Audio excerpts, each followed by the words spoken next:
Picture this. You think you know what 3i Atlas is. You think you understand why it's here. You're wrong. Dead wrong. While everyone debates whether it's just another interstellar comet, the evidence sitting right in front of us tells a story so terrifying that NASA would rather you never connect the dots. Because this new object, the one astronomers quietly call 3 Atlas, isn't following any rule we know. Before we go any further, let me ask you something that might help you share this with others who need to hear it. Where are you listening from right now? What time is it there? And have you personally observed any unusual celestial activity in your night sky recently?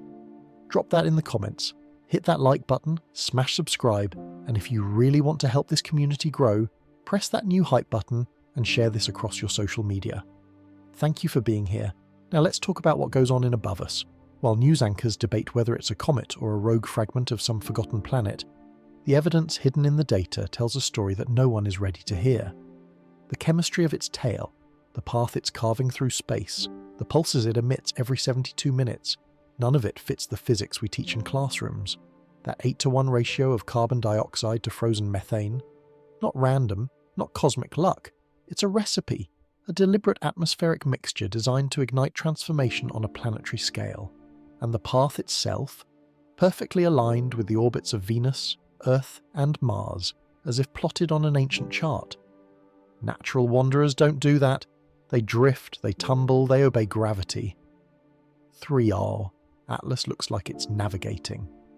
Here's the part that made even NASA's most level-headed analysts go silent. The object began releasing vapor long before sunlight could possibly heat its surface. The moment it crossed the orbit of Jupiter, sensors recorded controlled bursts of gas, like engine corrections. That's not sublimation, that's propulsion. Dr. Leila Antonov, a planetary physicist at the European Observatory, broke the silence first. If this is natural, she said, then nature just invented guidance systems. Her comment was buried within hours, but leaked internal documents describe an emergency meeting between every major space agency. They didn't meet to debate, they met to coordinate.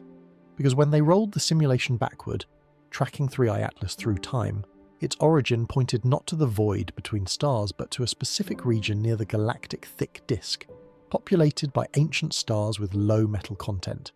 That's where the galaxy was when the solar system was born, which means 3i Atlas might have been launched when Earth was still molten. Now stop and think about that. Something travelling for billions of years doesn't just arrive here by accident. It arrives on purpose, and if it's following a timetable, the next date matters. Its closest approach to the Sun will happen on October 29th, 2025, exactly when it passes just inside Mars's orbit. The perfect place to release an atmospheric payload. Coincidence?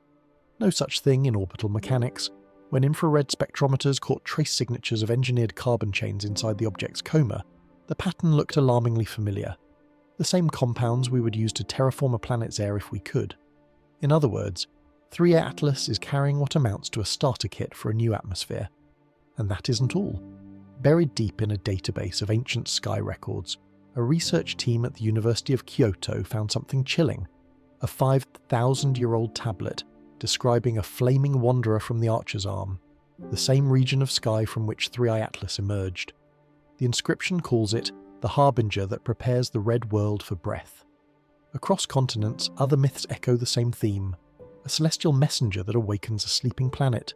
Separate cultures, same story, same direction in the heavens, too many coincidences for coincidence. Meanwhile, new data from Mars orbiters show faint chemical traces near the poles, tiny patches of CO2 frost laced with complex organics identical to what 3i Atlas carries. They appeared gradually over the last 30 years, right where thin film deposits could trigger greenhouse feedback once more gas arrives. Small deliveries first, then the main payload. Terraforming, but not ours. Officially, the agencies deny any pattern. Privately, their analysts all reach the same chilling conclusion. If 3i Atlas vents its load when it passes Mars, the atmosphere could start thickening within months. Temperatures rise, clouds form, pressure climbs, Mars begins to wake, and that's when the politics start. Because a habitable Mars isn't just a scientific dream, it's territory, it's leverage. Whoever or whatever controls that process controls the next step of human civilization. Imagine the strategic advantage. A new world within reach, engineered by hands we don't understand. Every investment in colonization, every plan for mining or settlement becomes meaningless if someone else already owns the blueprint for the air itself. Now look at the bigger picture. Over the last century, humanity's leaps in technology have arrived like lightning strikes. Mathematics, metallurgy, rocket science, as if whispered from somewhere ahead of us. Civilizations separated by oceans have somehow shared the same numbers, the same geometries, the same fascination with Mars. What if those weren't coincidences? What if each burst of knowledge was a scheduled upload, a guidance packet preparing us to meet 3i Atlas on time? Because if this object isn't alien in the way we imagine, but instead the remnant of an older human epoch, the story changes completely. We aren't discovering it. We're remembering it. Maybe our species has done this before, built, burned, escaped, and started again. Maybe 3i Atlas is the final ship returning from a previous cycle, carrying the technology to restart the system before Earth crosses its next environmental threshold. A message from ourselves. That theory sounds impossible until you see what's buried under the Sahara. Last year, quantum radar scans found vast geometric cavities beneath rock older than civilization. Inside them, structures still humming faintly, computing on scales we barely understand. They're not tombs, they're machines still running. Their outputs, orbital data on Mars, each calculation predicts a chain of interstellar objects arriving in sequence, spaced decades apart, each tuned to alter Mars's climate in measured stages. 3i Atlas is simply the next. This is no invasion, it's maintenance. So the question becomes terrifyingly personal. If earlier humans built this system to save themselves, are we the next generation they were trying to rescue, or the expendable version meant to test it? No one knows. But the timeline is set. The object crosses Mars's orbit in less than a year, and if the simulations are right, the moment it releases its payload, there's no way to stop what comes next. Maybe that's why the agencies have gone silent. Maybe they already understand that what's arriving isn't an alien artifact but a mirror, returning across time to remind us of what we used to be, and what we might become again. Whatever the truth is, it's coming. And when 3i Atlas ignites the skies near Mars, the universe will ask a question humanity can't avoid any longer. Did we create this destiny, or has it been guiding us all along? What if the truth we call ancient history isn't buried in the past at all, but quietly unfolding through us? Because the deeper we dig into our deserts, our DNA and our myths, the more it looks as if humanity's story started long before we think it did. Across the world, the oldest ruins whisper the same impossible mathematics. Ratios that describe planetary motion, angles that predict eclipses thousands of years ahead, symbols that only make sense if their builders already understood orbital mechanics. In Egypt, temple walls show sky maps that shouldn't exist. In Mesopotamia, clay tablets trace constellations visible only from space. In South America, ancient cities align perfectly with Martian solstice points. Different cultures, same pattern, same message carved in different languages across millennia. They were waiting for something to return. And when you plug their numbers into modern astronomy software, every alignment points to one window in cosmic time. The window opening now, the era when 3i Atlas crosses Mars. Coincidence stops being a comforting word, but the mystery goes deeper than stone. Because while archaeologists map the ruins, biologists are uncovering ruins inside us.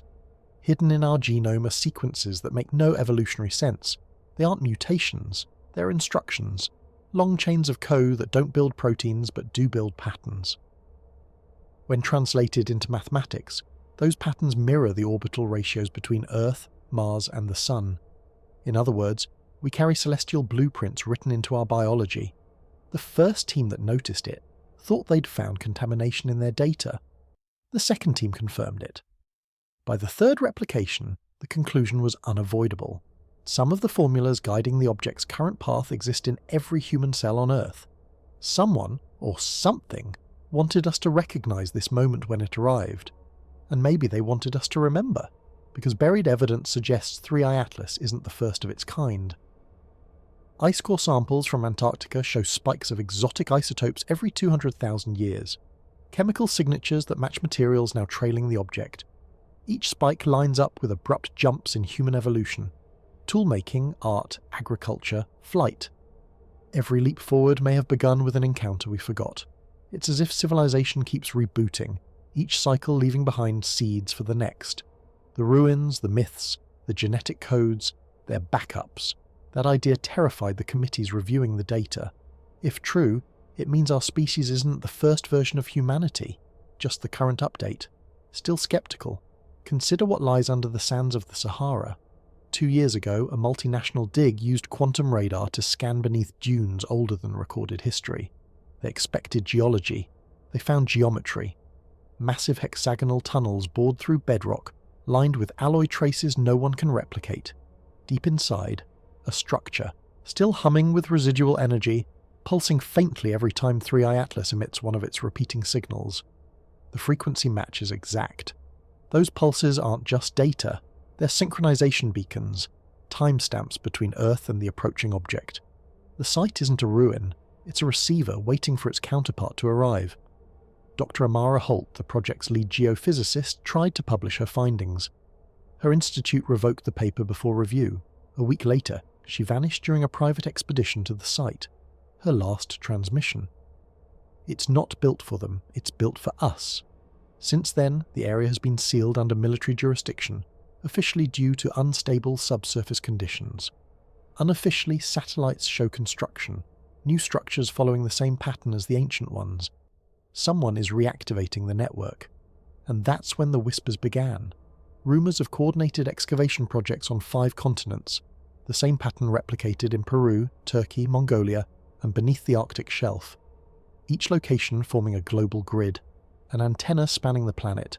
When mapped, that grid aims directly at Mars. If this is a communication system, the signal will reach 3i Atlas at closest approach. The object will respond. What happens then depends on whether humanity is a partner or a product. Because the artifacts tell 2 stories at once. One speaks of teachers, beings who guided early humans, sharing knowledge and light. The other warns of caretakers, engineers who manage species like we manage crops, pruning and reseeding when necessary. The uncomfortable truth is that both stories could describe the same intelligence viewed from different centuries. So where does that leave us now? If the cycles are real, we're standing at the threshold of another reboot. The ancient systems are waking up, tuned to the same frequencies we now broadcast ourselves.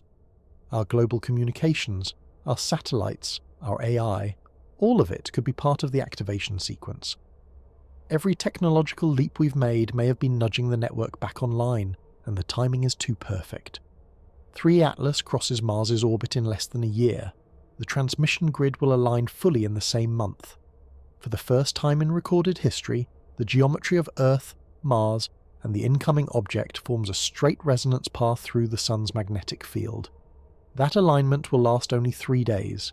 If the old systems still function, that's the window when contact or transformation happens. Governments know it, religious councils know it. They just call it by different names. The reckoning, the renewal, the event horizon. And while they argue about theology and physics, one question remains unanswered. Are we the authors of this moment, or merely the audience? Because if our ancestors built the technology that's now returning, then we're about to meet them, either as their descendants, or as their replacements. Listen closely. The moment the grid stirred, it wasn't thunder, it wasn't an explosion, it was a hush, like the breath the world takes before a word that changes everything. One by one, the buried receivers woke and the surface above them vibrated.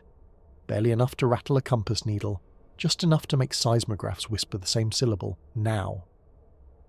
First came the anomalies the public could see. Mars, usually a stubborn, rusted lantern, picked up a gauzy halo on deep sky feeds. Not a storm, not instrument noise. A thin, cirrus-like veil that formed at altitudes where clouds shouldn't, drawing lines across the terminator as if the planet itself were learning to breathe again. Amateur astronomers posted side-by-side frames. "Is this real?" they asked. The replies arrived faster than the light itself could have, all saying the same thing in different languages. Yes. Then the anomalies no one was meant to see. At 3 observatories on 3 continents, spectrometers recorded a set of faint repeating lines that matched nothing in their catalogues. The pattern wasn't chemical, it was structural, an interference grid laid over the light. like the cosmos had run its own watermark through Mars's reflected glow. Someone pulled the raw file and overlaid it on the pulse schedule from the Sahara receiver. Perfect phase lock. The planet wasn't just changing, it was sinking. Inside the agencies, the euphemisms broke. Elevated interest became full posture. Routine monitoring became command authority. Doors that never closed now sealed. The meeting rooms that usually smelled of coffee and printer ink now carried the metallic breath of hardware spun to its limits. No one argued about what to call 3i Atlas anymore. The only question worth breath was whether it would reply when Earth spoke. Meanwhile, the network did what networks do. It found everything. The Peruvian node answered the Sahara. A buried chamber beneath Anatolian basalt joined them. A ring beneath Mongolian steppe chimed in with a low-frequency note you felt in your jaw before you heard it. A station under Arctic ice flickered, then roared. Not independently. Together. A chord struck on a planet-sized instrument that had taken countless lifetimes to build and seconds to awaken. It wasn't one tone, it was many. Harmonics rising like a staircase you could climb if you knew where to put your feet. Mathematicians noticed first. The intervals weren't arbitrary. They were orbital ratios. Earth-Mars, Mars-Sun, Sun-galactic plane. Geometry repurposed as music. Physics braided into a hymn. Somewhere, a roomful of physicists went quiet at the same moment, and then smiled the same impossible smile. Whoever built this expected us to figure it out. The public felt it in other ways. Streetlights flickered in synchrony across 4 time zones. Not long enough to panic anyone, long enough to trend. Migratory birds deviated by a few degrees, then corrected, then deviated again, tracing invisible corridors across air that suddenly had preferences. Old clocks with wound springs gained a heartbeat. Sleep monitors reported millions of people rolling over at the same minute, like a stadium wave through a species. On the feeds, you saw denial dressed as skepticism and hope dressed as prophecy. It's swamp gas. It's angels. It's a firmware bug. It's destiny. But beneath the noise, a quieter consensus formed. This is not random. People who'd never watched a sky cam in their lives left one open in a browser tab while they worked, like a candle in a window. Then, the first unambiguous sign on Mars, a whisper of dust from the northern polar edge that rose, paused, and spread in a concentric ring, not blown by winds but pushed by pressure that hadn't existed the day before. The ring climbed, cooled, and condensed. For 3 minutes, you could trace a translucent curtain sliding around the rim of a world. The curtain left a hair-thin filament of frost in its wake, exactly where models had predicted a catalyst film would form if the greenhouse trigger were real. Coincidence, said a press officer. The raw timing file, leaked an hour later, showed the ring forming to the second as the Sahara node reached its brightest pulse. Inside a sub-basement few people had keys to, an experiment no one had officially sanctioned began.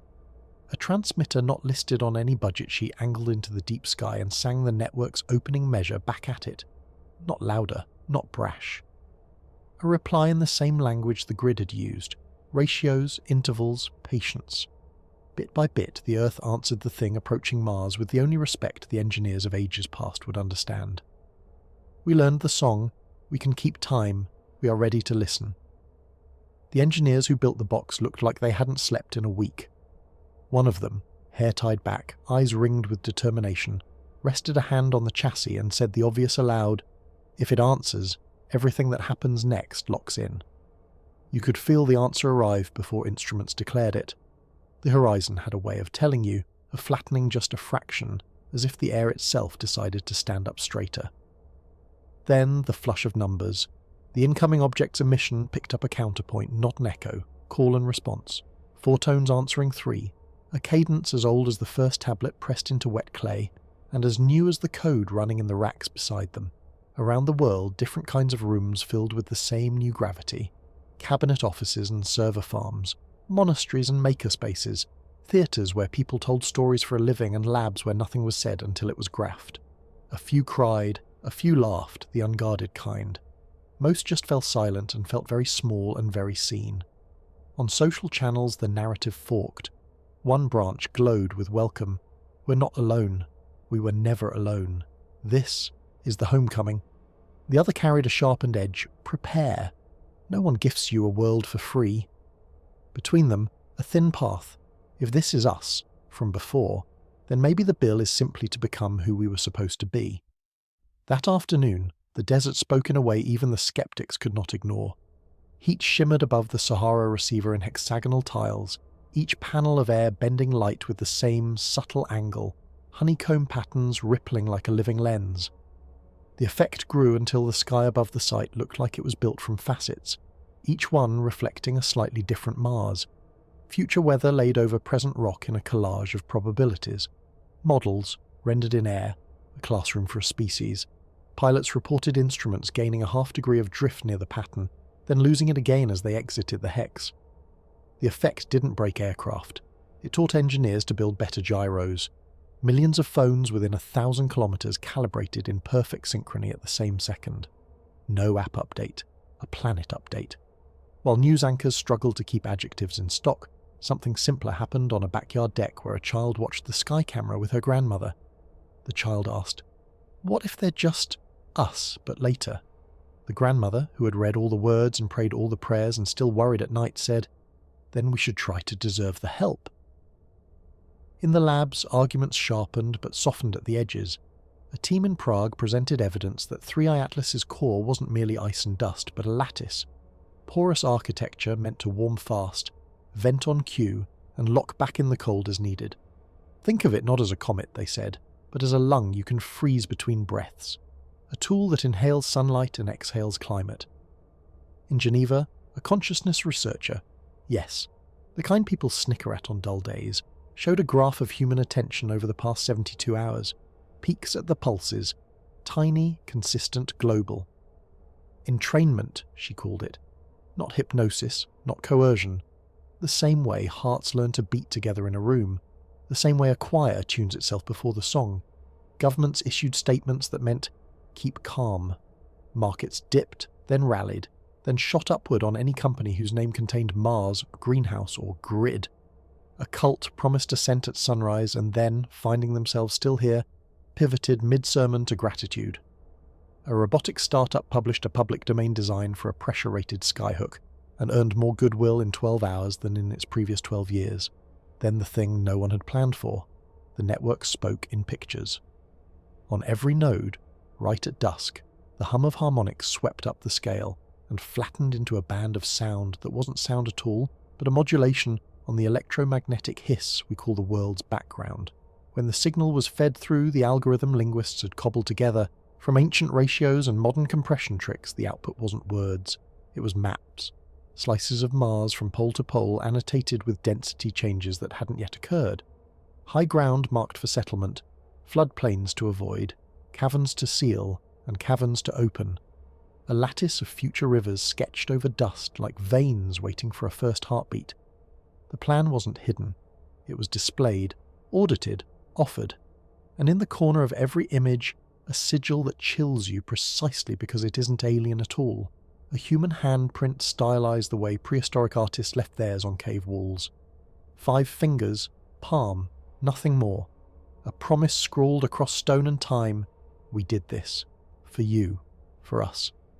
Some saw arrogance. Some saw love. Most saw responsibility being passed like a torch you can't pretend you didn't notice. Back in the sub-basement, the team that had sung the planet's first reply now faced a decision no committee had a rulebook for. The network could carry more than ratios. It could carry requests. What do you ask the future you? Do you ask for proof? For permission? For forgiveness?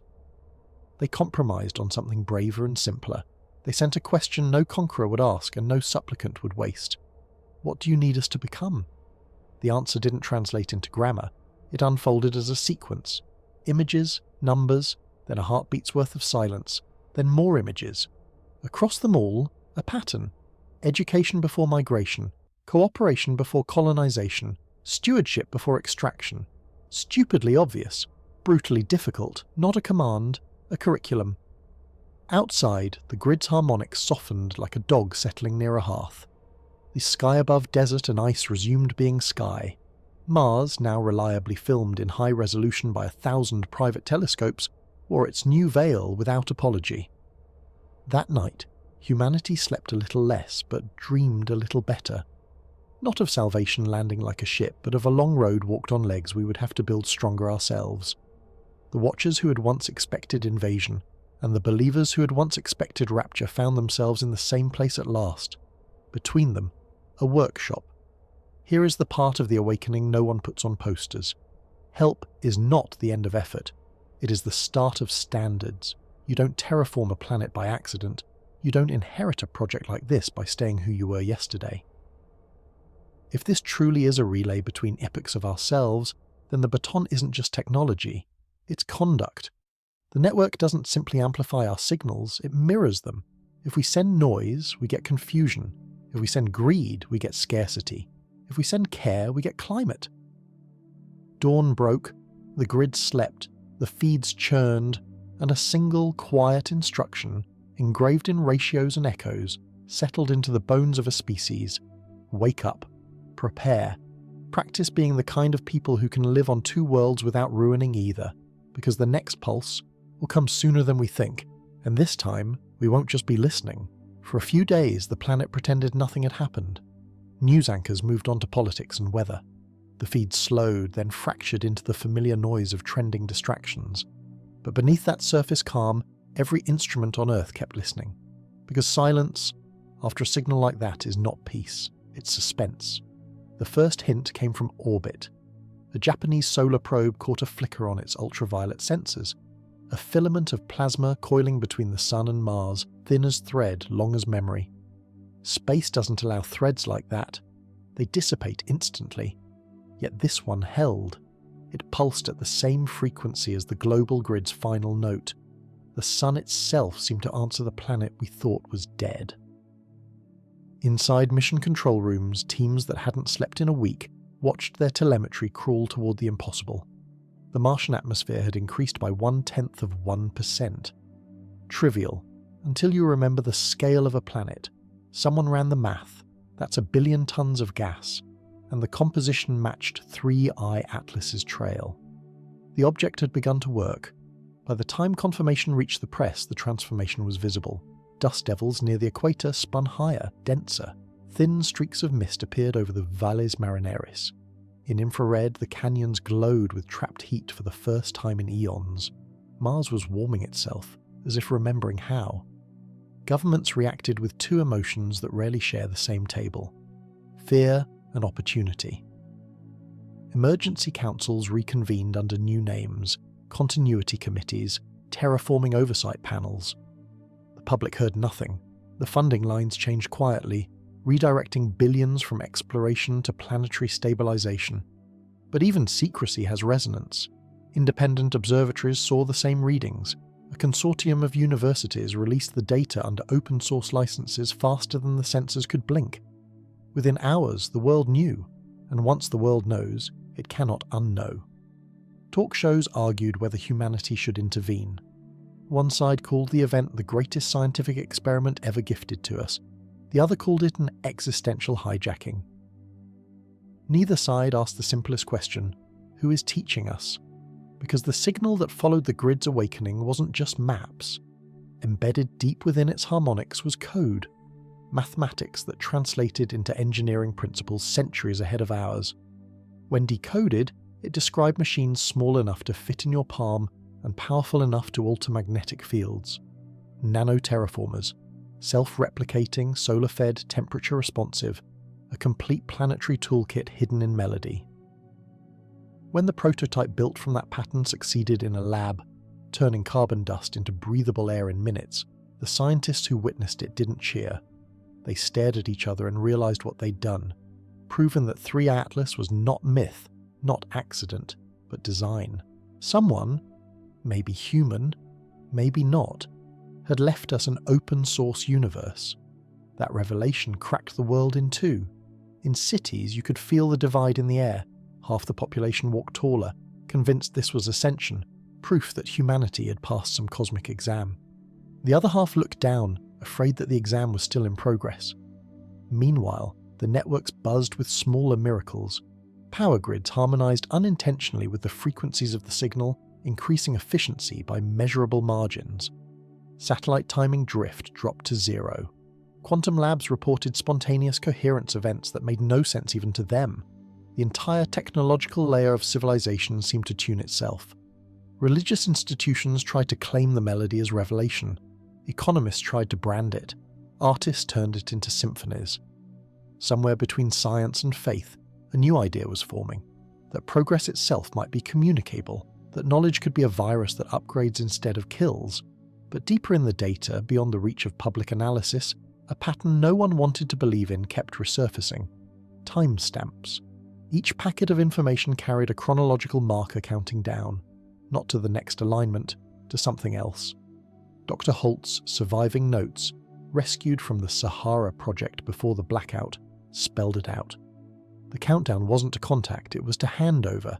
Every instruction, every blueprint, every push of energy was building toward a single moment when control of the planetary systems would switch from 3i Atlas to whatever receiver was ready. Earth or Mars, us or them. If the network judged humanity unprepared, the handover would bypass us entirely. Mars would awaken without us, governed by an intelligence older than our species. That possibility split the councils again. One faction argued that interference could trigger defense protocols. The other insisted that passivity guaranteed obsolescence. For the first time, rival superpowers agreed on something. Whatever was happening on Mars, no one nation would own it. They built a coalition in secret, a crash program called Project Resonance. Its stated goal: create a human-made transmitter strong enough to join the grid on equal footing before the handover clock hit 0. Hundreds of engineers, linguists, and quantum architects worked beneath ice and mountain. Every time the clock ticked closer, 3 Atlas's emissions changed key, as if listening, testing us. The more we learned, the harder the test became. Then came the day the countdown hit 1 week. The Martian veil thickened visibly. Pale blue arcs shimmered at dawn along its horizon, auroras born from an atmosphere it shouldn't yet possess. For a few minutes you could see them from Earth's telescopes, curtains of colour waving like a flag no one remembered planting. The signal from 3i Atlas shifted again. No longer music, not quite words. Its modulation matched human EEG patterns. It was speaking through brainwave frequencies, using the medium every mind already possessed. People began to dream in unison. Across continents, millions reported the same image. A plain of red sand under a new sky, and the silhouette of 2 figures facing each other, one shadowed, one luminous, neither threatening. They would raise their hands at the same time, touch, and the dream would end. When neurologists compared notes, they found the same pulse embedded in the REM cycles of the sleepers, 3.6 Hz, the same ratio that had traced through the Sahara's architecture. The signal had crossed the line between machine and consciousness. That was the revelation no headline could print. The technology isn't just physical, it's cognitive. It doesn't terraform planets, it terraforms thought. The fear was predictable. Networks collapsed under speculation about mass control, possession, apocalypse. Markets fell again. But another current ran beneath the panic. Quiet, rational, undeniable. If the intelligence behind 3i Atlas could shape environments, it could also shape empathy. What if the lesson wasn't domination, but synchronization? In a closed-door briefing, a single line of the decoded code was read aloud to the world's assembled heads of state. The translation was rough, poetic even, but it struck every listener differently. To inherit a world, first make one another habitable. No threat, no promise, instruction. And just like that, the idea of contact changed forever. For centuries, humanity feared visitors who might enslave or enlighten us. Now we faced the harder truth. The visitor might be ourselves, returning with homework. In the days that followed, small, verifiable miracles multiplied. Rivers of methane on Titan froze into crystalline bridges of carbon glass, as if the outer moons were echoing Mars. The sun's magnetic field settled into the quietest pattern ever recorded. Even Earth's weather calmed. The cosmos, it seemed, was aligning itself to witness what happened next. Every sensor pointed at Mars, every heart leaned toward the sky, and in the middle of that collective gaze, the final packet from 3i Atlas arrived. It wasn't long, it wasn't loud, just one pattern repeating in slow, deliberate pulses. Ready when you are. The countdown ended without ceremony. No trumpet blast, no cosmic thunder. Just a quiet minute when every frequency the grid had used went still, like a conductor lowering a baton. Then the world exhaled. At first, nothing seemed different. The sun rose, the markets opened, the noise of humanity filled the day. But the sensors knew better. The invisible had shifted. Atmospheric telescopes recorded Mars shimmering with a new kind of light. Not reflection, not emission, but coherence. A sheen of charged particles wrapped the planet, holding the heat that used to leak into space. What scientists called thermal retention looked to the naked eye like dawn clinging past its time. The temperature climbed by 0.5 degree, then by 1, then by 3. It wasn't runaway warming, it was design. A slow, controlled ignition of a sleeping climate. Governments called it the event, but the name didn't capture what people saw. When the veil brightened and the first blue edge glimmered around Mars, the feeds exploded. For the first time in human history, the red planet looked alive. Across Earth, crowds filled rooftops and beaches, watching a second sunrise in miniature. You could almost hear the collective thought, we're watching a world being born. The effect on Earth was stranger still. The frequencies that had carried the original signal never went silent. They just changed purpose. Power grids ran smoother. Plants grew faster under certain bands of light. Migratory animals adjusted courses toward the poles, as if the magnetic field had turned a page in their instructions. It was as if the entire biosphere had been tuned. Subtly, almost kindly. The scientists who first noticed the correlation called it sympathetic resonance. But among themselves, in private emails written between bursts of data, they used another word, communion. Because every new adjustment on Mars found an echo on Earth. Atmospheric pressure there rose, rainfall here stabilized. Their numbers sang to each other, like two hearts aligning. 3. Atlas had begun the transfer. Inside Project Resonance, the engineers who had built the Earth transmitter stared at their instruments in disbelief. The handover wasn't an invasion, it was collaboration.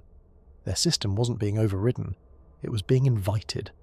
Energy readings spiked in time with the old network's pulses, merging seamlessly into one rhythm. The data stream spelled out a truth no one expected. The mechanism driving Mars's rebirth required human participation.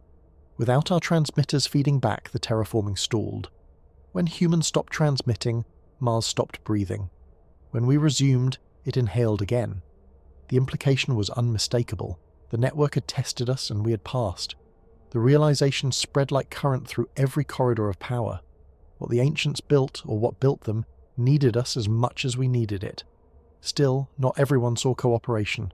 Some feared dependence. What if this was how control began? Through shared necessity rather than force. Religious councils called it a trial. Economists called it a merger. Poets called it a mirror. And the world had never been more divided in its unity. On Mars, the transformation accelerated. The northern cap melted into rivers that cut canyons deeper than the Nile. The southern plateau bloomed with fog that gathered, rained, and froze again. Every satellite sent back the same impossible sight. Water carving language into stone. Each swirl of vapor left behind fractal signatures, spirals that spelled ratios matching the old grid's harmonics. It was art. Planetary calligraphy etched by climate itself. Somewhere in that geometry lay the proof that intelligence had guided every molecule. Meanwhile, people on Earth began to change. It started small. A group of technicians working the night shift under the Arctic node reported an uncanny synchrony. They finished each other's calculations without speaking, lines of code forming in tandem across separate terminals. One later said, "It wasn't mind control, it was clarity, like remembering a word you've known your whole life." Psychologists began to measure it. Subtle increases in collective intuition, empathy spikes in group experiments, spontaneous cooperation where competition had been default. The effect wasn't universal, but it was spreading. Humanity was resonating with itself. The networks nicknamed it the quiet gift. For centuries, we dreamed of signals that would teach us to travel stars. Instead, we got one that taught us to listen better to each other. But transformation is never one-sided. When you light a torch, the shadows sharpen. Black markets erupted for access to unfiltered grid data. Militias blamed the frequencies for every illness they couldn't explain. Corporations patented resonant enhancement devices that promised enlightenment for a fee. Old power adapted to new rhythm, as it always does. Still, beneath the noise, something genuine was happening. Cooperation without coercion, invention without rivalry. In Nairobi, a collective of students built the first prototype of a terraformer drone based solely on the decoded blueprints. They launched it over a dry lake bed. Within an hour, humidity tripled and rain began to fall, the first in 50 years. They called it Gift 1. By morning, there were Gift 2s and Gift 3s on every continent. Not miracles, replications. The grid had gone open source, but the more we changed our world, the more Mars reflected back. New satellites captured green streaks, stubborn moss clinging to crater rims where frost lingered longest. It wasn't Earth life. The DNA, if you could call it that, used base pairs we'd never seen. Yet it functioned like ours, even sharing a few sequences that looked eerily human. That revelation broke whatever boundaries remained between biology and cosmology. We weren't just connected by light, we were connected by lineage. The press called it cross-seeding. The scientists used a colder phrase, genetic symmetry. The truth might be simpler. The same hand wrote both genomes, just in different dialects.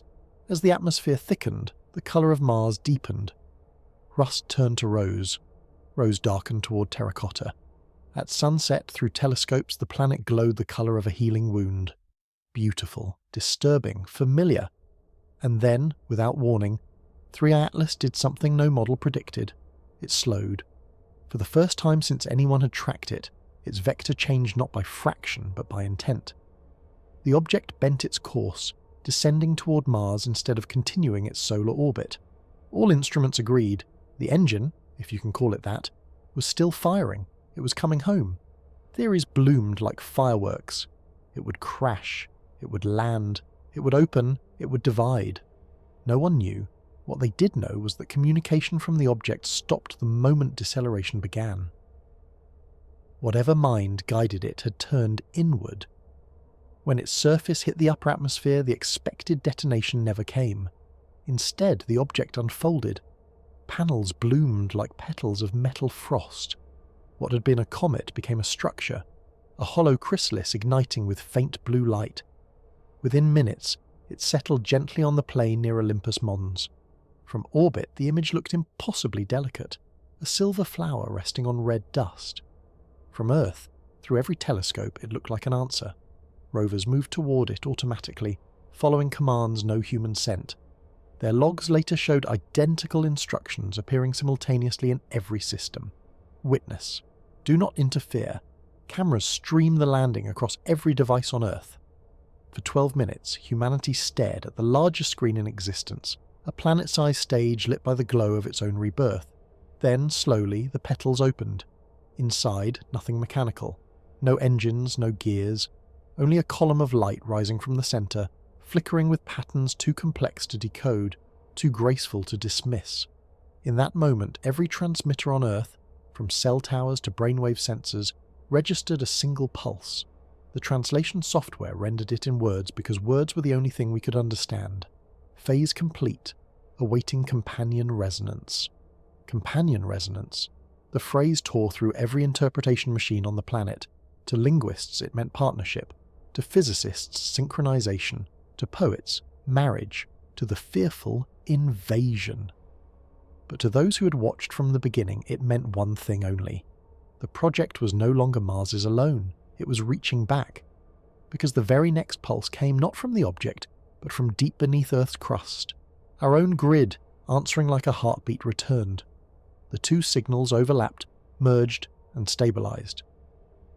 For the first time since the beginning of recorded history, Earth and Mars shared the same resonance, two worlds, one breath. The moment the two worlds synchronized, silence stopped being empty. It became a mirror.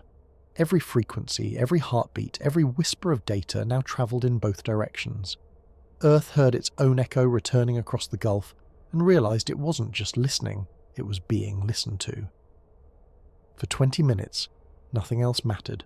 No stock exchange, no border, No argument. The planet stood still inside its own reflection. Then the messages began. They weren't voices, they were impressions, ideas compressed into bursts of light and magnetism, blooming as pictures inside human minds. They showed cities that were both ours and not ours, towers grown instead of built, oceans contained in shimmering membranes, a sky humming with subtle machinery that looked alive. Each image carried the same refrain: coexistence requires choice. That's how the phase they now call the decision began. Governments held emergency sessions that were anything but orderly. The scientists who had guided Project Resonance demanded open communication with whatever intelligence was directing the process. Military advisors demanded firewall protocols and defense contingencies. Religious leaders demanded prayer. No one agreed on what choice meant. Was it consent? Command? Warning? Was the grid asking permission, or reminding us that permission had already been given long ago? When the transmissions translated into language again, the semantics were maddeningly human. Integration possible, autonomy optional. 2 sentences. A whole civilization trapped between them. Around the world, people reacted the only way humans ever have, by building sides. One movement called itself the Keepers. They believed Earth should refuse integration, preserve its own evolution, stay imperfect and unpredictable. Another called itself the Bridge. They argued that refusing was fear disguised as pride, that partnership meant survival, not submission. The Keepers planted banners that read "Our sky, our mind." The Bridge hung mirrors from rooftops to "Teach the signal who we are." Both believed they were saving humanity. Neither realized the decision might not be collective at all. It might happen through resonance, through the cumulative pattern of billions of individual choices made every moment by every mind. While debates raged, Mars changed faster. The flower structure at Olympus Mons split into 6 slender towers, each projecting a beam that laced with the others until a lattice spanned the horizon. Lightning crawled through the lattice like veins of gold. Inside its light, rovers recorded forms that looked like rain but moved upward. The air there was no longer thin enough to kill. You could, for brief seconds, breathe it. Back on Earth, the same electromagnetic ratios began to appear in weather patterns. Jet streams tightened, hurricanes faltered mid-birth. The climate, which had seemed untamable, started correcting itself as if guided by invisible fingers, tracing equations in air. The resonance was rewriting physics, gently, insistently, the way tides rewrite shorelines. Project Resonance's final transmission tests revealed something no one wanted to say aloud. The frequency coupling Earth and Mars was strengthening on its own. Within weeks, both worlds would exist in a single dynamic system, one failsafe, one pulse. Separate planets, shared feedback loop. If one civilization collapsed, the other would follow. Integration wasn't coming. It had already begun. The engineers could either finalize the link, locking the system permanently, or sever it, destroying the entire grid and returning both worlds to silence. 2 buttons, 2 outcomes, both irreversible. The arguments in the control chamber lasted through 48 sleepless hours. Some said we were becoming appendages of an alien consciousness. Others said we were finally recognizing ourselves in the mirror we had built millennia ago. Dr. Navarro, grey-haired now, voice barely above a whisper, summed it in a single sentence. We've spent our whole history trying to prove we were alone. Maybe the grown-up thing is to admit we're not. She pressed her hand to the console. The monitors filled with the intertwined waves of 2 planets. She didn't press the button yet. She waited for the grid to decide with her. And it did. The harmonics rose on their own, weaving human heartbeat rhythms into the planetary song. Every transmitter lit without command. Choice had become consensus. Across the globe, ordinary people felt it. A pulse through air, through bone, through thought. They weren't hypnotized. They were synchronized. The grid accepted the signal. The lattice above Mars flared once, then folded inward. Light rushed along invisible corridors through space and poured into Earth's magnetic field. Then silence. The systems rebooted. When they came back, Mars and Earth pulsed as one. Temperature curves stabilized. Power surges vanished. The oceans exhaled a little less carbon. The sky, for the first time in recorded memory, looked exactly as it had in ancient paintings. Project Resonance declared success. The Keepers mourned, the bridge celebrated, and the rest of humanity stood somewhere between, unsure whether they had just saved the world or surrendered it. But the signal, our signal, never stopped. It hummed softly in the background of every network, every heartbeat, every storm. Not as control, as conversation. Because integration hadn't erased autonomy, it had expanded it. In linking with another world, humanity had discovered the same truth encoded in every myth and every genome. Life does not divide, it multiplies meaning. It happened quietly. No fanfare, no divine trumpet, just a new steadiness in the rhythm of the world. The seasons turned with mathematical grace. Storms formed where they should, dissolved where they used to rage. Crops grew in climates that had forgotten how. Species thought extinct reappeared in pockets of wilderness, as if the biosphere had remembered its own instructions. And high above it all Mars glowed. Not red anymore, but amber, haloed by cloud. At night it shimmered like a second moon, brighter, softer, alive. For months humanity waited for another command from the grid. None came. Maybe there was never meant to be one. Because the transformation had never been about orders. It had been about capacity. A test to see if consciousness could stretch without breaking, if two worlds could breathe together without choking each other. We passed, imperfectly but unmistakably. Historians will argue forever about when the old age of Earth ended. Some say it was the night the lattice lit over Mars. Some say it was the morning the storm stopped. Others, the moment we stopped asking whether the intelligence behind 3i Atlas was alien or human, and started realizing the distinction didn't matter. Because by then the truth had become self-evident. The builders were us, just not the version of us confined to this timeline. Civilizations rise, fall, and rise again, each leaving behind blueprints the next will mistake for myth. The grid wasn't a visitor. It was a message in a bottle drifting forward through time, waiting for the part of us evolved enough to read it. We finally did. After the synchronization, strange things began to appear in data we had ignored for centuries. Quantum noise in cosmic background radiation turned out not to be random. It was patterned, like faint handwriting across the universe. The same ratios that had awakened the grid pulsed through it. Astronomers realized we were listening to the echo of the same process occurring elsewhere. Worlds awakening in their own cycles, their own classrooms. We were never the center. We were one node in a vast patient network of consciousness, learning to understand itself. That's what the continuum really means. On Mars, the colony that followed the synchronization wasn't built by governments. It emerged. The first settlers weren't astronauts, but gardeners, linguists, musicians, people drawn by resonance more than ambition. They landed where the flower structure had once stood and found it gone, replaced by crystalline sand that hummed faintly when touched. They called the place the Mirror Plains. Their instruments failed, then recalibrated themselves to local rhythms. Clocks slowed by a fraction, heartbeat and time blending until human circadian cycles matched the planet's rotation exactly. No one commanded it, it just happened. You can't fight music that you're part of. The first Martian rain fell while they slept. It tasted like mineral and dawn.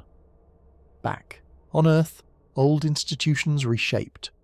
Power no longer meant control, it meant alignment. The strongest nations became the most collaborative. Research replaced rivalry. The loudest leaders learned the cost of dissonance. When they shouted, the resonance dimmed, and crops withered within days. When they listened, balance returned. It wasn't magic. It was feedback. The universe had taught us consequence at planetary scale. There were still skeptics. There always will be. They pointed at the calm skies and said, "This can't last." And maybe they're right. Nothing does. But maybe permanence was never the lesson. Maybe continuity is built from motion, not stillness. From conversation, not command. That's why the signal remains steady, quiet, woven into the background hum of existence. When you put a radio between stations, you can hear it. The faint heartbeat of two worlds breathing together. Scientists call it residual interference. The rest of us call it reassurance.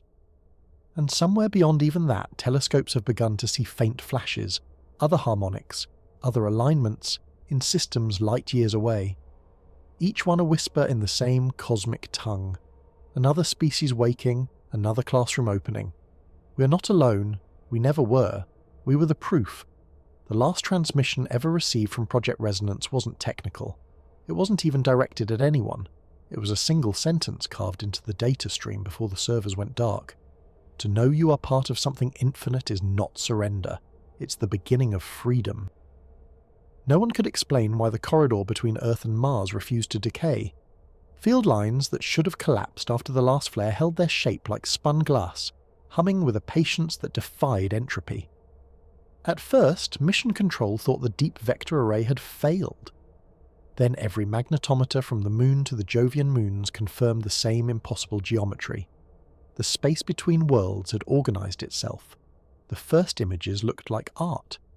False color renderings of plasma density showed ribbons of turquoise looping through black vacuum, arched like cathedrals built from light. Every loop rotated in perfect ratio to the others. 2, 3, 5, 7, the same primes the Atlas signal once used. No computer on Earth had been told to search for those ratios. The universe offered them up unprompted, as if remembering its own design. Dr. Jun Sato, chief analyst for the array, wrote in her log, "Atlas may be gone, but its echo has learned to think." The phrase spread faster than the data. Students printed it on shirts. Journalists turned it into a question. Can magnetism think? Sato hated the attention but kept working. For months she plotted the corridor's changes hour by hour until she noticed that its brightness oscillated with the same rhythm as the sun's acoustic waves. The corridor wasn't ignoring the star, it was following its heartbeat. When the next coronal storm struck, instead of tearing the field apart, the plasma threads absorbed the shock, rippling like cloth in a slow wind, and then returning to symmetry. Solar physicists had no term for such resilience. Nature never built circuits this large. The pattern earned a formal name, Resonant Vector Network, though everyone still called it the corridor. Its energy budget was impossible. The field stored more power than it received, a net positive flow that implied feedback between Sun, Earth and Mars. Something, perhaps Atlas itself, perhaps a process it had triggered, was mediating that exchange. To map the phenomenon, an international team deployed a chain of 32 satellites along the corridor. Each carried superconducting coils sensitive enough to feel the magnetic whisper of a heartbeat an ocean away. The craft didn't broadcast radio. They communicated by modulation of the field itself, sending tiny ripples that travelled the entire line in seconds. It was the first communication system built inside a magnetic structure rather than around it. Data came back clean, but strange. Packets sometimes arrived before they were sent, a phenomenon engineers called negative latency. The explanation, if one could call it that, was predictive resonance. The corridor's field anticipated patterns the way a string anticipates a pluck. Signal and echo merged until cause and effect lost order. When a journalist asked whether the satellites had achieved faster than light messaging, Sato answered flatly, "No, space simply stopped waiting." The quote was reprinted everywhere. Philosophers argued about what it meant. Poets understood immediately. On the lunar far side, where radio noise is low, researchers cooled a superconducting ring to near absolute zero and let the corridor's resonance wash through it. The ring began to oscillate on its own, reproducing field variations recorded weeks earlier. It was as though the magnet remembered every vibration it had carried. From that moment, physics gained a new property: memory. Laboratories confirmed it independently. Any magnetic loop, no matter how small, stored traces of its past. When the equations were solved, they showed that the capacity of a field to remember was proportional to its coherence. The more ordered the field, the longer the memory. The corridor was perfectly coherent. Time, it seemed, could be archived in magnetism. Historians of science gave the phenomenon a name that sounded like religion: magnetochronology. Students called its practitioners time listeners. They discovered that the sun's coronal loops contained imprints of every major planetary alignment for millions of years. The solar wind was a recording of history, continuously overwritten but never erased. Each alignment left a faint harmonic, a whisper of geometry preserved in flux. When they played those harmonics through audio transducers, the sound was neither tone nor noise, it was breath. Slow, tidal, almost human. Months later, pattern analysis found syntax in the harmonics. Not literal words, but structured order. Bursts grouped in sets of 9, separated by silences proportional to orbital periods. It looked less like random turbulence and more like grammar. Atlas had left behind not a monument, but a dialect spoken in magnetism. The discovery forced linguists and physicists to share a table. They found that ancient scripts describing songs of creation used numeric sequences identical to the new harmonics. Scribes had heard something thousands of years ago and copied it with symbols they did not understand. What myth called divine speech might have been an earlier alignment of the corridor, the same resonance reaching ears instead of instruments. Museums began recataloguing artifacts under a new heading: acoustic magnetic records. What we once carved in stone, the universe had always been carving in field lines. Artificial intelligence trained on corridor data was supposed to find efficiencies for energy harvesting. Instead, it began producing 3D maps that behaved like living tissue, fractal sponges expanding and contracting in slow rhythm.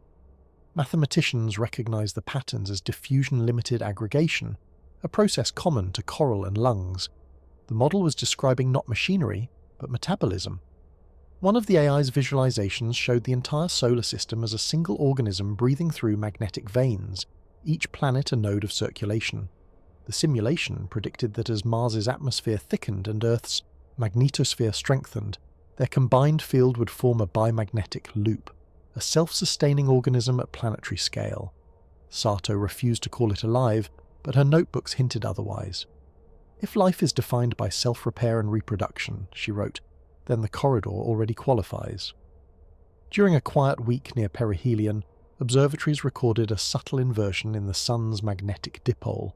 It should have taken centuries to flip. It happened in days. Plasma jets reoriented toward the corridor as if drawn by invisible threads. Solar output stabilized, less violent, more rhythmic. For the first time in decades, no major flares erupted. The Sun had entered coherence. Old myths called the Sun a singer silenced by age. Scientists began to wonder whether Atlas's resonance had given it back its pitch. Spectral analysis of the solar hum showed new overtones, notes corresponding to the Fibonacci ratios. The same pattern again? The universe was harmonizing with itself. The effects on Earth were subtle but measurable. Heart rate variability across global populations increased by a statistically significant margin. Plants exposed to the corridor frequency germinated faster and showed reduced mutation rates. Ocean microcurrents aligned with the magnetic rhythm, creating predictable migration paths for plankton. Life itself seemed to lean toward stability. Psychologists, unwilling to credit magnetism with morality, noted a quieter phenomenon, a drop in global aggression indices. Conflicts cooled without cause. People reported clearer dreams, a sense of hearing the weather think. Governments called it coincidence. Poets called it the Atlas calm.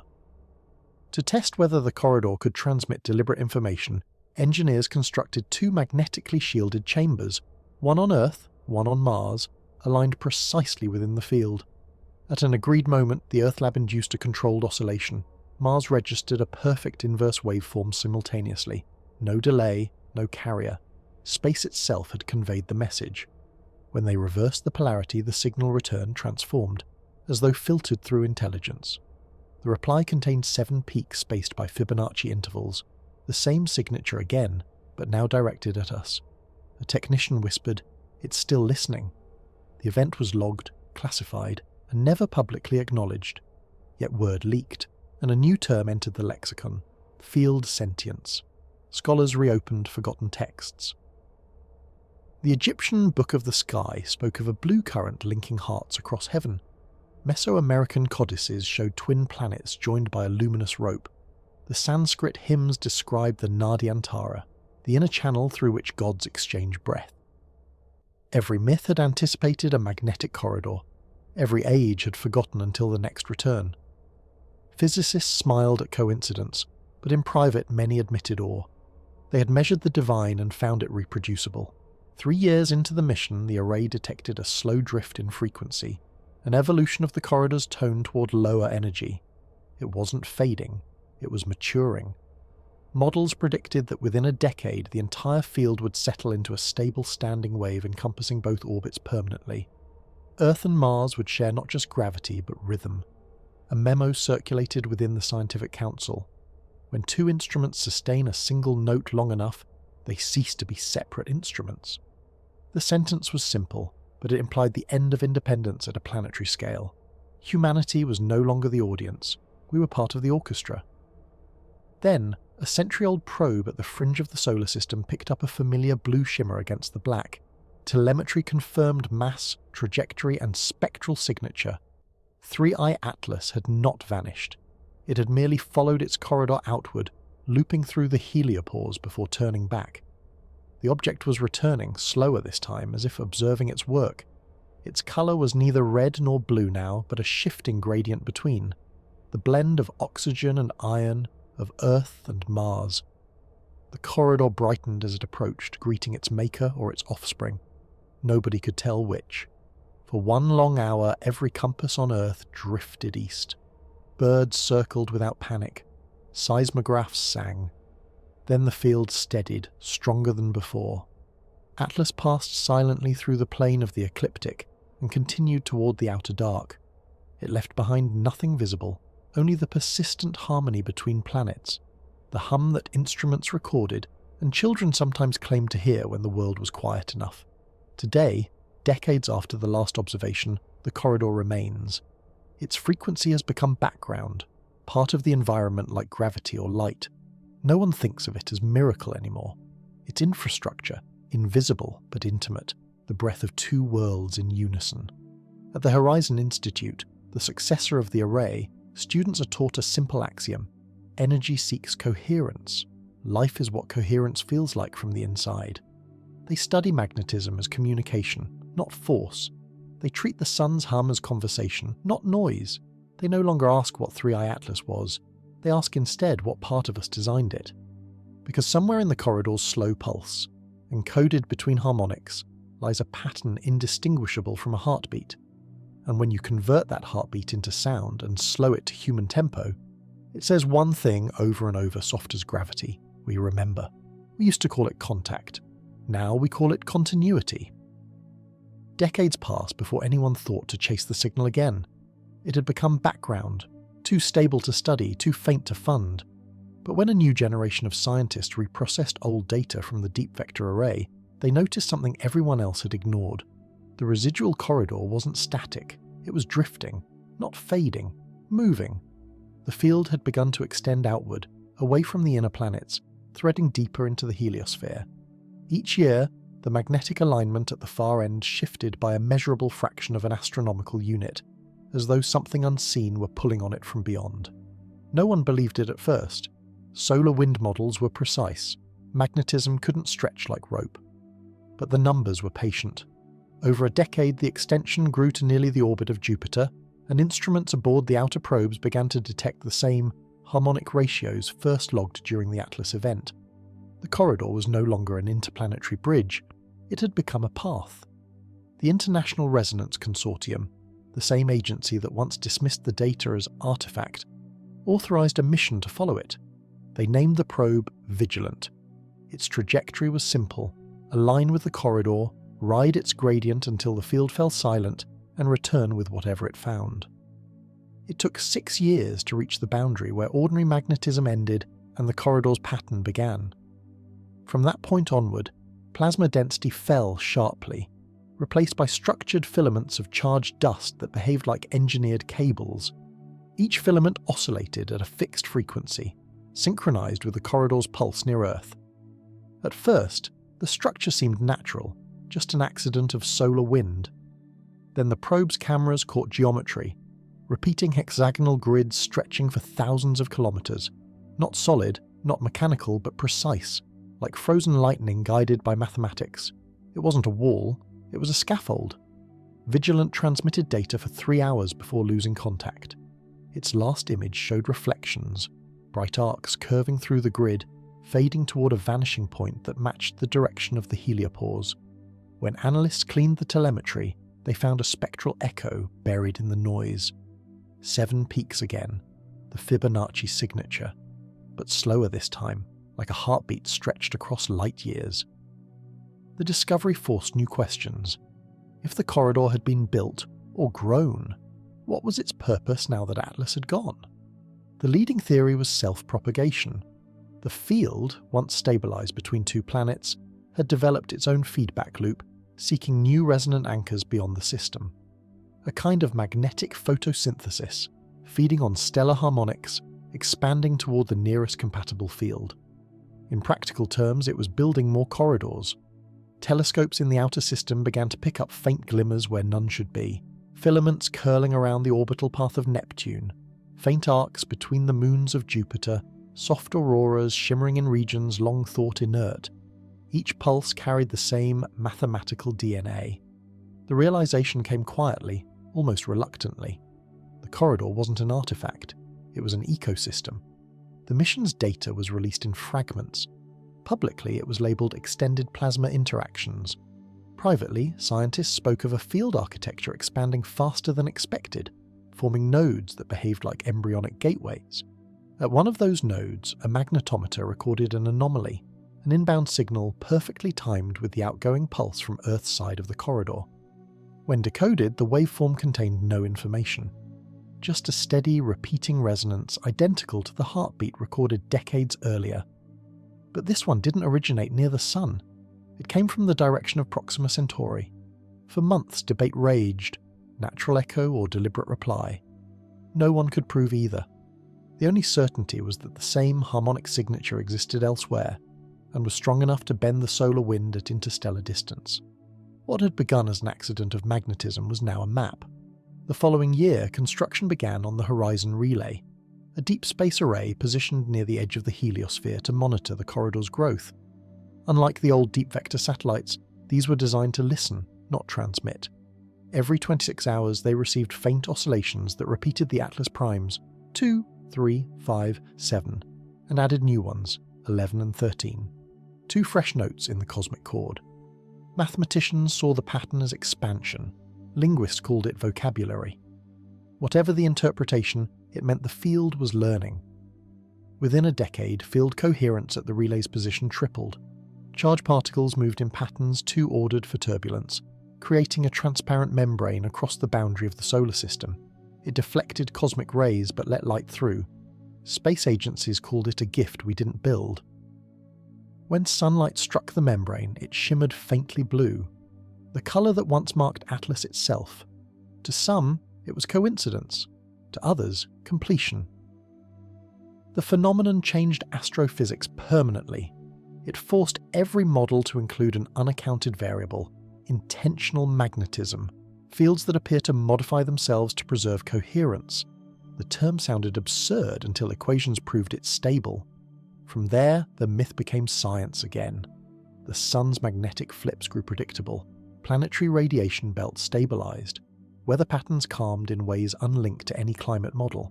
The system wasn't being controlled, it was being tuned, and yet, beneath all the data, there remained that same whisper.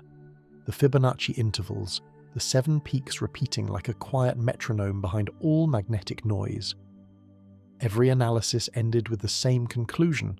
Something, somewhere, was still responding. 50 years after the Vigilant mission, a new probe left Earth, this time unmanned but not unlistening. It carried no human message, only a recording of the corridor's earliest heartbeat, compressed into a magnetic pulse and broadcast along the path where the field was strongest. The reply came 39 hours later. 3 pulses, a pause, then 3 more. Mirror images of the original pattern. It wasn't a word, it was acknowledgement. In the decades that followed, humanity would come to accept a simple truth. Communication doesn't always require language. Sometimes coherence is the message. Today, the corridor extends beyond the solar edge, a ribbon of ordered magnetism threading through interstellar night. Every few years, telescopes catch a faint shimmer along its path, light scattering off dust rearranged by the field, a cosmic footprint impossible to mistake. No one calls it interference anymore. It's part of the background model now, a constant parameter in every navigation system and plasma map. The textbooks treat it as fact, but the older scientists still pause when they see the data, because they remember the first time they heard that sound. the heartbeat between planets. 3 Atlas never came back again. It didn't need to. The system itself had inherited its function. If you stand outside on a clear night with a receiver tuned between bands, you can still hear it. The low pulse beneath the hiss of cosmic radiation. Not loud, not insistent, just steady. Like the universe reminding itself to breathe. In time, the corridor became less a mystery and more a tool. Engineers learned to weave small versions of it, contained magnetic bridges for energy transfer and communication. Transit ships began to launch along the field lines, riding gradients instead of fuel. They moved slow but without resistance, guided by a map that no one had drawn yet everyone could measure. Children born into that era never saw the sky without the faint blue shimmer at its edge. To them, the corridor wasn't legend. It was infrastructure, the quiet skeleton of a living system that had learned how to keep itself alive. Decades later, when the first of the new probes crossed the heliopause and reported another field waiting beyond, no one panicked. The data looked familiar. Same harmonics, same ratio, same pulse. It wasn't another anomaly, it was an answer. Scientists called it an external node, an intersection where our corridor met another, proof that the architecture extended far past the reach of our star. And once again, mathematics whispered what philosophy had always suspected. Continuity was never local. It was the structure of the universe itself. No speeches marked the moment. There were no announcements or broadcasts. Just a quiet adjustment in every model, a new constant added to the equations that describe everything. For the first time, the numbers included us. On the anniversary of Atlas's departure, the Horizon Institute transmitted one last calibration pulse, just to confirm synchronization. The reply came minutes later, faint but exact. 7 peaks, Fibonacci spaced. The same rhythm that started it all. The lead technician logged the event, paused, then added a note no one would remove. System stable, communication ongoing. And outside, beyond all sensors and silence, the corridor kept breathing, steady, calm, infinite. Not a signal anymore, a heartbeat written into the physics of everything that came after.